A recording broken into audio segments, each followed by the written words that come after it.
Story of विलास। विलास की कहानी।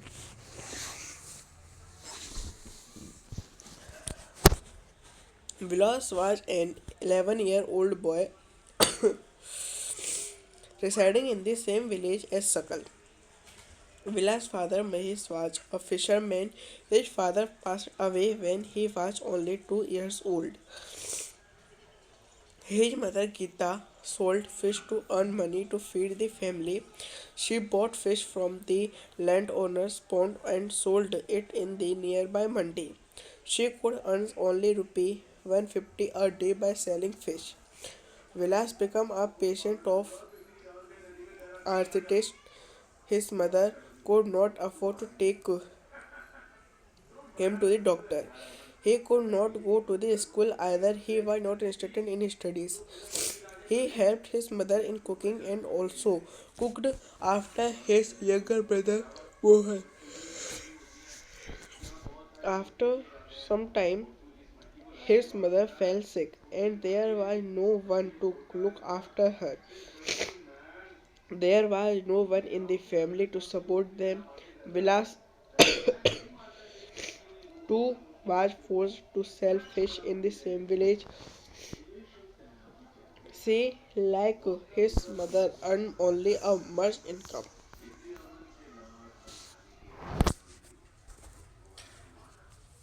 विलास की कहानी। विलास 11 वर्ष का एक लड़का था और वह सकल के ही गांव में रहता था। विलास के पिता महेश एक मछुआरे थे। विलास जब केवल 2 वर्ष का था तो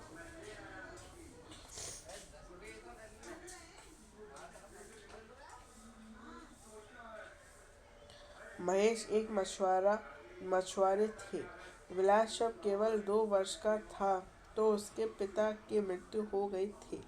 उसकी माँ गीता ने मछलियों बेचकर अपने परिवार को पाला पोसा। वह जमींदार के तालाब से मछलियाँ खरीदती और निकट की मंडी में बेचती थी। वह मछलियाँ बेचकर एक दिन में केवल 150 रुपये कमा पाती थी। विलास गांठिया गांठिया का रोगी बन गया। उसकी माँ के पास इतने पैसे नहीं थे कि वह उसे किसी डॉक्टर को दिखा पाती। वह स्कूल भी नहीं जा सका। उसकी पढ़ने में रुचि नहीं थी। वह खाना पकाने में अपनी माँ की मदद करता था। अपने छोटे भाई मोहन को भी देखभाल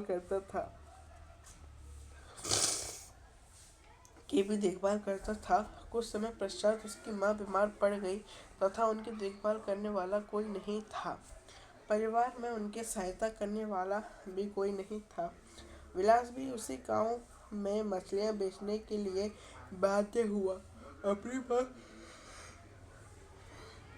की तरह वह भी कम ही कमा पाता था।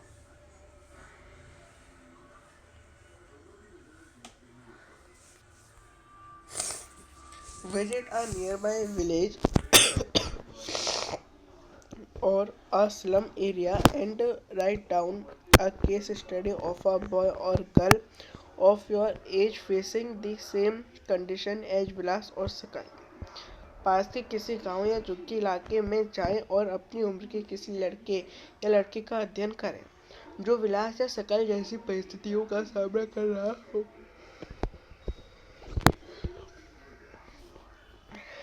In the two case studies we saw, Sakal went to school and Vilas did not go. Sakal was physically strong and healthy. There was no need for him to visit the doctor frequently. Vilas was a patient of arthritis. He lacked the means to visit the doctor. Sakal acquired a degree in computer programming. Sakal found a job in a private firm, while Vilas continued with the same work as his mother. He earned a marriage income like his mother, to support a family. In the case of Sakal, several years of education added to quality of labor. This enhanced his total productivity as to the growth of the economy. This is turn pays an individual through salary or in some other form of his choice. In case of Vilas, there could not be any education or health care in the early part of his life. He spends his life selling fish like his mother.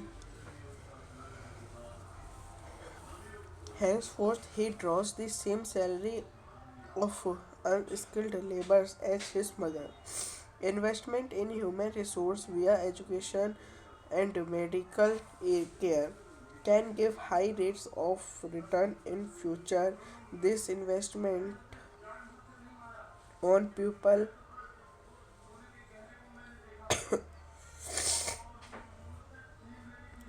is the same as investment in land and capital. A child too with investments made on her education and health can yield a high return in further in the form of higher earning and greater contribute to the society. Educated parents are found to invest more heavily on the education of their child. This is because they have realized the importance of education for themselves. They are also conscious of proper nutrition and hygienic. They accordingly to look after their children's needs for education at school and good health. A virtuous cycle is thus created. In this case, in contrast, a vicious cycle may be created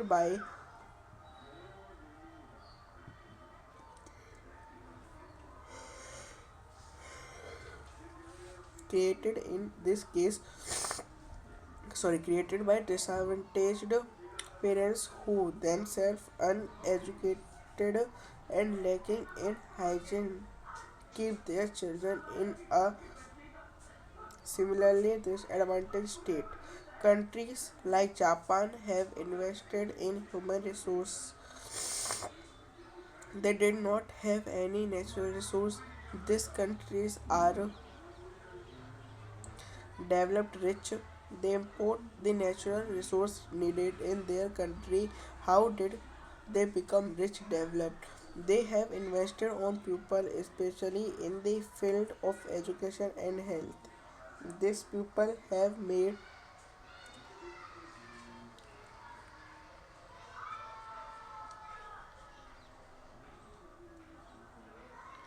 efficient use of other resources like land and capital. Efficiency and the technology evolved by people have made these countries rich developed.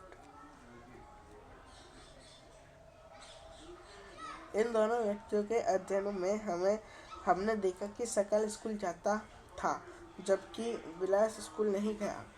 सकल सकल शारीरिक रूप से हष्ट पुष्ट और स्वस्थ था। उसे बार बार डॉक्टर के पास जाने की आवश्यकता नहीं पड़ती थी। विलास गाठिया का रोगी था। उसके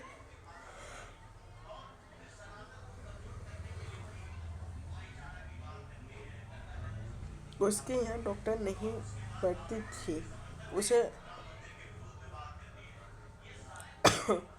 उसके यहाँ डॉक्टर के पास जाने के साधन नहीं थे। सकल ने कंप्यूटर में डिग्री प्राप्त की थी। सकल को एक प्राइवेट फर्म में नौकरी मिल गई। विलास वही काम करता रहा जो उसकी माँ करती थी। अपनी माँ की तरह परिवार को पालने पोषणने के लिए उसकी आय बहुत कम थी। सकल के मामले में कई वर्ष की शिक्षा ने उसके श्रम की गुणवत्ता बढ़ाई। इससे उसकी कुल उत्पादकता में वृद्धि हुई। कुल उत्पादकता देश के समृद्धि में योगदान होती है। इसके बदले में व्यक्ति को वेतन के रूप में या फिर उसके पसंद के किसी दूसरे रूप में प्रतिफल मिलता है। विलास को उसके जीवन के आरंभिक भाग में कोई शिक्षा या स्वास्थ्य सेवा नहीं मिल सकी। वह अपनी माँ की भांति ही मछलियाँ बेचकर अपना जीवन पाल यापन करता, इसलिए वह अपनी माँ की ही तरह अकुशल श्रमिक का वेतन पाता रहा। मानव संसाधन में शिक्षा और चिकित्सा सेवा के द्वारा निवेश से भविष्य में उच्च प्रतिफल प्राप्त हो सकता है। लोगों में यह निवेश भूमि और पूंजी में निवेश की ही तरह है। एक बच्चा जिसकी शिक्षा और स्वास्थ्य पर निवेश किया गया, भविष्य में उच्च आय और समाज के वृहद योगदान के रूप में अधिक प्रतिफल दे सकता है। यह देखा जाता है कि शिक्षित माँ बाप अपने बच्चों की शिक्षा पर अधिक निवेश करते हैं। ऐसा इसलिए होता है क्योंकि उन्हें स्वयं भी शिक्षा के महत्व को अनुभव किया जाता है। वे उचित पोषण और स्वच्छता के प्रति सचेत होते हैं। इसी प्रकार वे अपने बच्चों की स्कूली शिक्षा और अच्छे स्वास्थ्य की आवश्यकताओं का भी ध्यान रखते हैं। इसी तरह इस मामले में एक अच्छा चक्र बन जाता है। इसके विपरीत स्वयं भी अशिक्षित और अस्वच्छता तथा सुविधा वंचित स्थिति में रहने वाले माँ बाप एक दुष्ट चक्र सृजित कर लेते हैं और अपने बच्चों को अपनी ही तरह सुविधाओं से वंचित स्थिति में रखते हैं।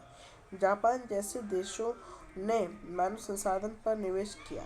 उनके पास कोई प्राकृतिक संसाधन नहीं था। यह विकसित धनी देश है। वह अपने देश के लिए आवश्यक प्राकृतिक संसाधनों का आयात करते हैं। वह कैसे धनी विकसित बने? उन्होंने लोगों में विशेष रूप से शिक्षा और स्वास्थ्य के क्षेत्र में निवेश किया। उन लोगों ने भूमि और पूंजी जैसे अन्य संसाधनों का कुशल उपयोग किया है। इन लोगों ने जो कुशलता और प्रौद्योगिकी विकास की, उसी से ये देश धनी विकसित बने।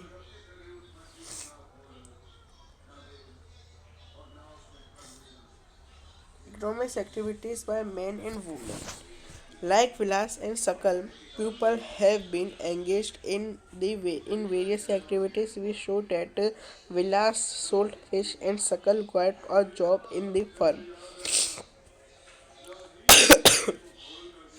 The various activities have been classified into three main sectors: primary, secondary, and tertiary.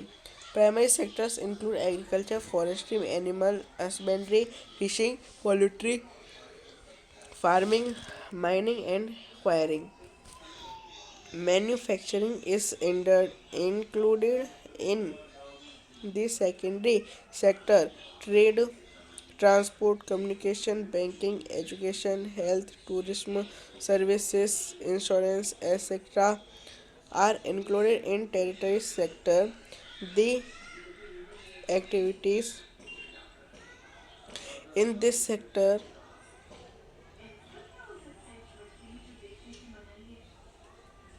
result in the production of goods and services. These activities add value to the national income. These activities are called economic activities. Economic activities have two parts: market activities and non-market activities. Market activities involve remuneration to anyone who performs activity performed for pay or profit. In these include production of goods or services, including government service. Non-market activities are the production of for self consumption.